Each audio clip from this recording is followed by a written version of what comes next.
Hey guys, Dan here.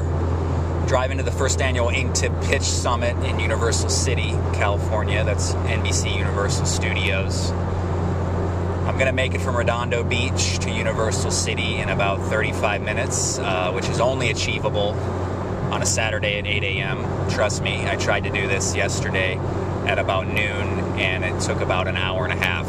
One of the greatest tools that I have had in learning my craft over the years was doing written analysis of screenplays. It's not enough to just think about your favorite movie, even if you've seen it 5 or 6 times or 20 times or 50 times and you think you know everything about it. Once you write down a scene list and outline, once you analyze it on paper,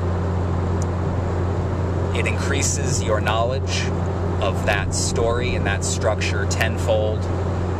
It allows you to make connections that you never would have made, and you learn things about your favorite movie, or your favorite book, your favorite myth, or screenplay that you never would have learned or realized had you not done that written analysis. I, of course, like to do my story map. I like to map out narratives in my favorite movies, books, TV shows, and screenplays.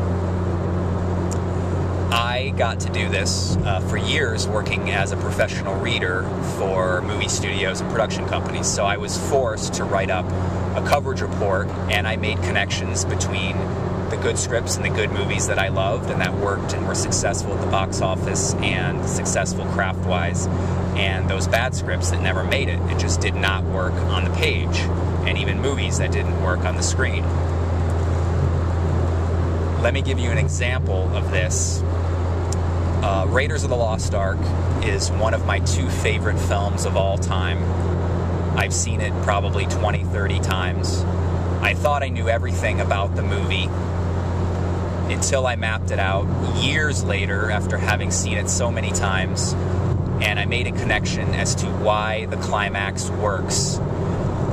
In Raiders of the Lost Ark, there's essentially a soft climax. The Ark of the Covenant is opened when Indiana Jones and Marion, his love interest, are strapped to a pole. They're essentially rendered inactive. They can't do anything.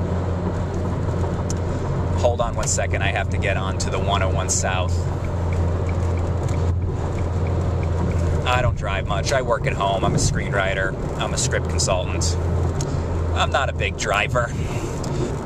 The soft ending in Raiders of the Lost Ark is that the Ark of the Covenant is opened, and the spiritual forces inside the Ark, or the wrath of God, as Indy's ally says early on in the movie, is unleashed, and it destroys the Nazi forces, and it kills all of the evil Nazis, and it melts faces and all that good stuff.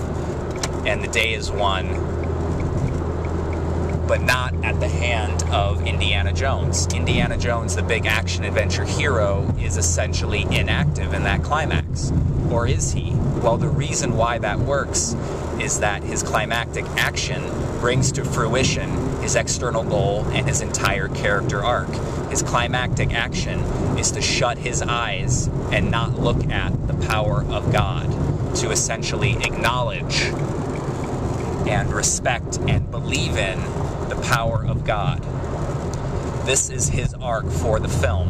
When he takes the mission to go after the Ark of the Covenant and to recover it, he is warned to respect the power of the Ark, to respect the supernatural forces that might be unleashed. And he laughs it off and he says, "Don't worry, I can take care of myself." And that's when he pulls out his pistol and he puts it in his suitcase, because that's how Indiana Jones takes care of things. He is the brash rogue. He's the adventurer with no fear. He throws himself into any challenge without worrying about it, which often gets him in trouble, and that's his misbehavior. And that's why we like him, because he's a hero with no fear, and we wish that we were like that. And he doesn't believe in that hocus pocus and those crazy religions, which is funny. That's also what Han Solo says in Star Wars. So it's a similar character type for Harrison Ford and that brash rogue that we love. So his arc is to respect that this religious relic actually does have supernatural power.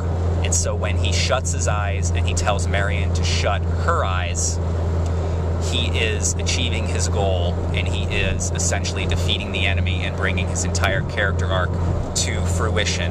And that's why that works, even though it is a soft climax, what you might call a soft climax, even though it's not a strong action from an action-adventure hero. And that took me years to realize, and I only realized it by story mapping out Raiders of the Lost Ark. Here's another example. When The Sixth Sense spec draft by M. Night Shyamalan went out and there was a bidding war on it, I was one of the readers that covered it, and I did coverage on it and I analyzed it.